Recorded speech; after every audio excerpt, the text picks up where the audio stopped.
Hello YouTube, Matt and Seb here from Team GHQ with a little bit of a, what would you explain this, Seb, as?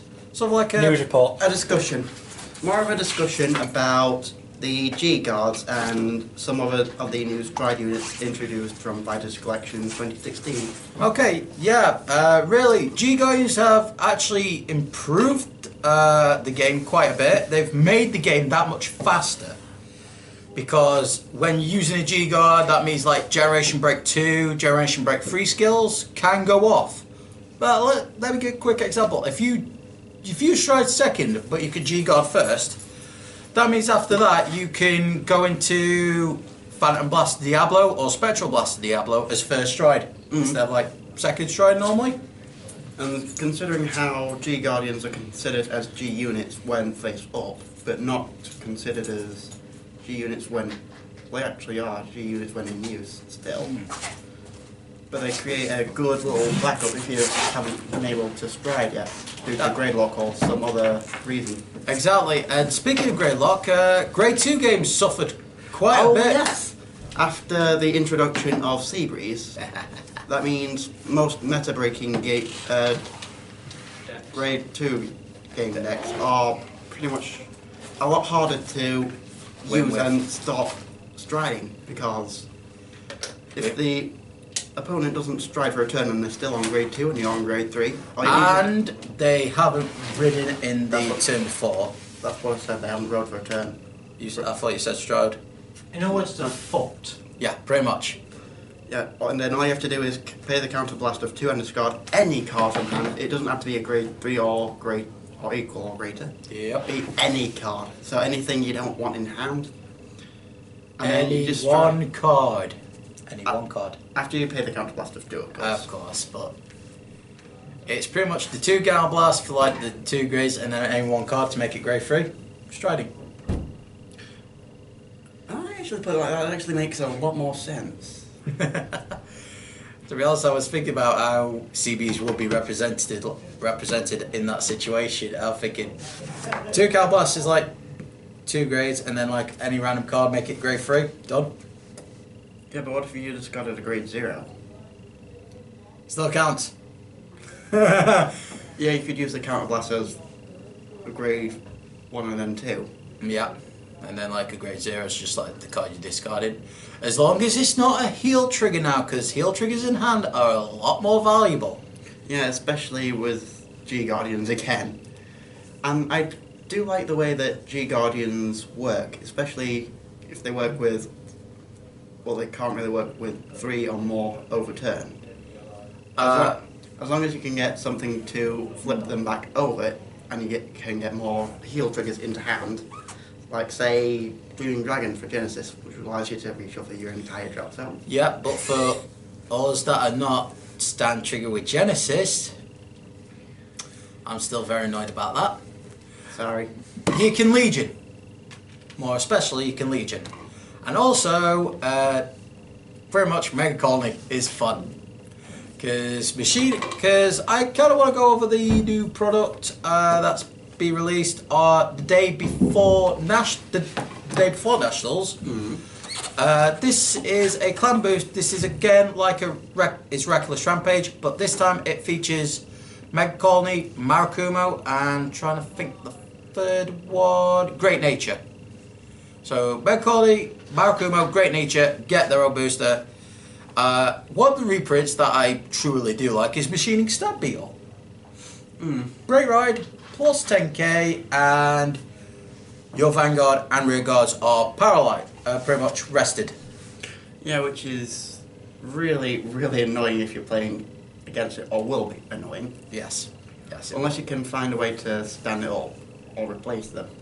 This is true. But couldn't you just basically ride over your vanguard? And if it was like, say, Bermuda Triangle, you could bounce the entire front row back to hand and then call out another column. Which? Make an army. And that would be back to normal and even more powerful than the previous rear guards rested. Yep. There's pretty much a risk with that though, if you were going against Diablo with that method. How so? Phantom Blast Diablo's ability. Oh yes. You have to retire 2 to guard. But there is a way around that. And around Gilles de Rais. Generation guards are pretty much from the G zone. Yeah. So pretty much you're obeying the restriction that you can't call cards from hand. Ah, yes, I do like that thinking. That is And another way that G Guardians have made the game a bit better. They've basically made it harder for certain combos to go off. Now, I just want to give a little bit of shout out to clans in which I think got shafted with G Guardians and their strides respectively. The clan that got shafted with G Guardians was of course Aquaforce. I mean, have you read about the Aquaforce G Guard, you said? I haven't, no.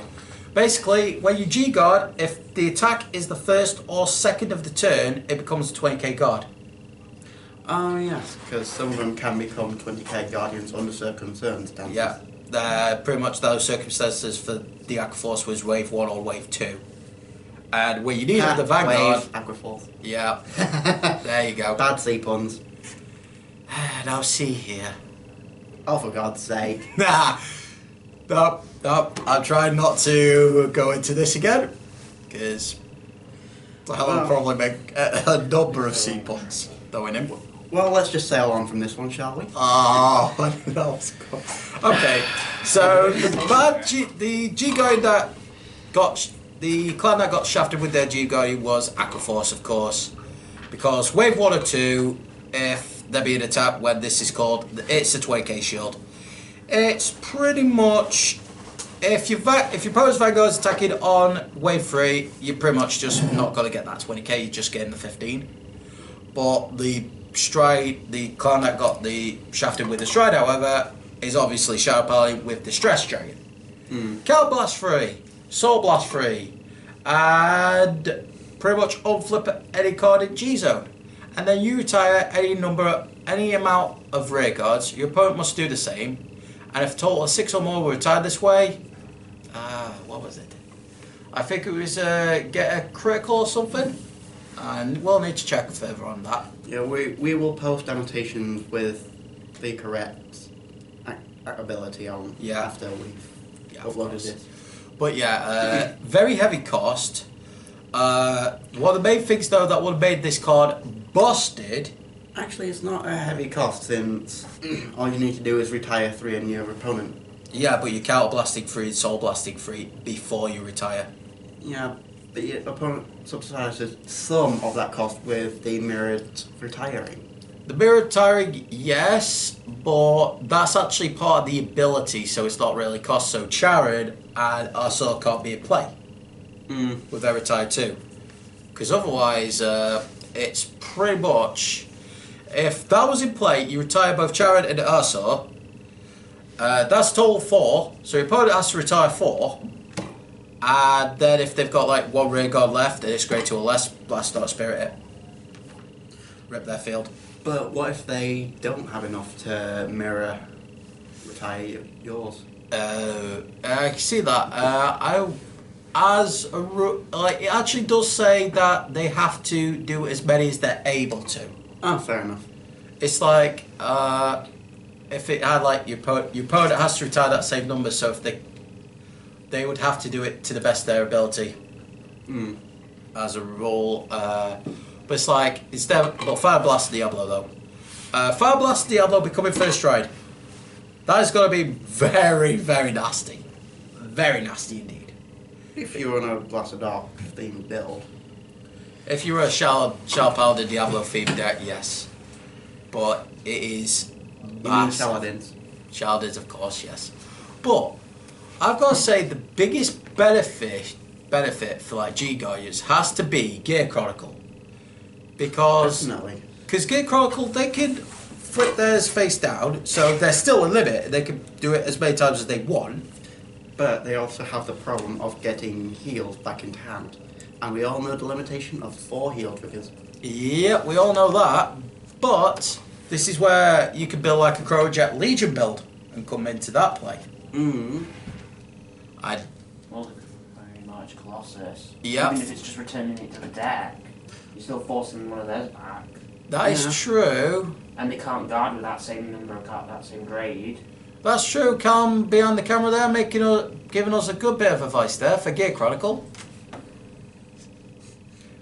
And plus, if you go first with the grade 3, and your opponent goes grade 3 in strides, at least you can G-guard and get those up a bit better. Yep, that's true. And Get GB2 off the Chrono Jet Dragon. Oh dear God.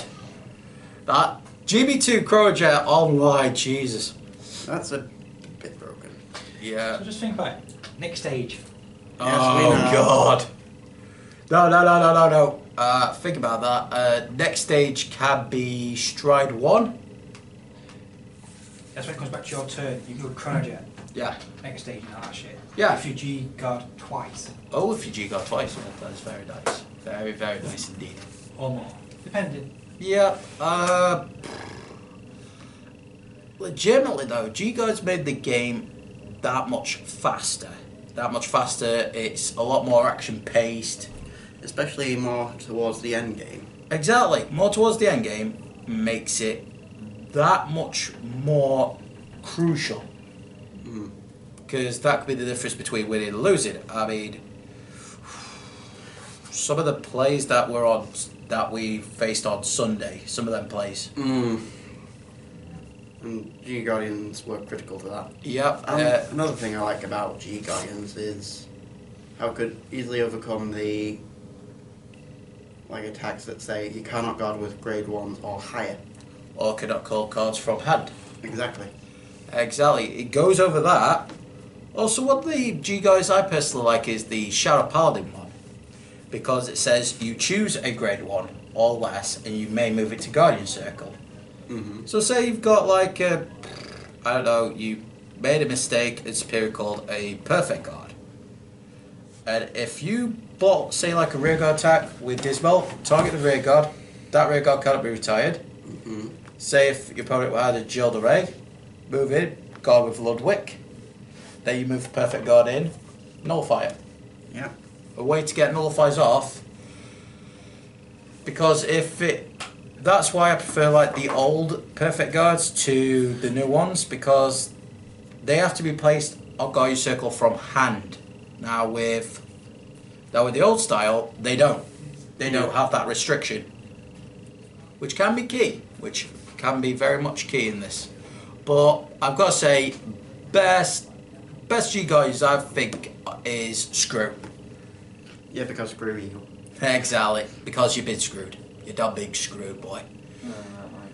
Because basically, discard a card from hand, any card becomes a 25k shield. Which bumps up the maximum that most G-Guardians can be, which is 20k shield. Very much, you put a screw in there, you got a 25k shield, bumps your Vanguard up to 36. If they're just normally attacking with G unit, no boost, that's 2 to pass on its own. If they are boosted to 31, that's 1 to pass, but you can throw down 10k, make it 3. Easy. So it saves card in hand, it's minimal. To be honest, if it's a 31k boost, screw, plus 2 cards, make it 3 payment, screw, discard 1, 2 guardians, make it 3 cards that you've used overall. Yeah, so it's pretty low cost, but very high shielding. But think about this, Seb. If you play a Legion build with that pretty much lets you guarantee Legion. Yeah. In the next turn. Because screw you. Exactly. Screw. Anyway, that's it from us, guys. So that was a little bit of a G-Guardian discussion. Like, comment, subscribe if you enjoyed. Check out Facebook, Team GHQ page. On Twitter, Team GHQ YouTube. And as always, guys, happy gaming.